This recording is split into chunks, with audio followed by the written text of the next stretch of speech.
এবারে তোর কি কইছ মনে আছে সবার বাড়ি পেছে কিন্তু ধন্যা খাইতে আছে ধন্যা দিলে মুড়ি খাইবাম ধন্যবাদ কি দিব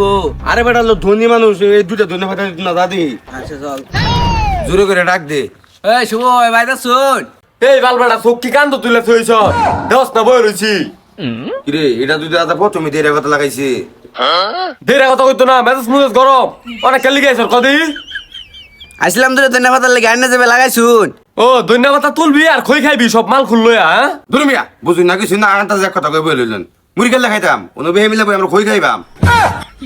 দেখছ দেখছ সুত মানে হুদান কারবারটা দেখলে খই আর মুড়ি কয়টা হইলো গড়া মিলে এত এটাই খাইতাছ আমি ধন্যবাদ মাতা দিয়াইতাম না জানতে তা কিরে তোর আর আমি কই আনলাম যে বড় লোকের তো দৈন্য আনলে কিছু কইত না এই শালা তো হইরে থাকা গিফটটা আমার জায়গাত খারে আমার এই মুখ করস লাড়িটা বাই করে একটা ফিট নাই দি মুখে লিনতে আইনা আলাপ হই না আমার দুঃখে শান্তি ভরাইতাছে দেখছর বন্ধু দুইটা ধন্যবাদ চাইছি মুড়ি খাইবে দিল না ওই না কেন করে একটা বাড়ি দিয়ে আরবো আর আমি আন্নারে বাড়ি দিব ওই যে এই বাড়ি দিব এই বাড়ি বুঝছি তোরা কোন তুমি নিশা মিশা কই রাইছ তোর লগে আজকে পাউন যেত না জায়গা যা আজকাল লিগে কোনো হাসপাতাল ধন্যবাদ দেওয়া হইতো না জায়গা যা তুই শুন না ভালো কথা আইজা ঘুমান যাই না সুদ্ধা চুরি করে দিয়ে দেয় আমগা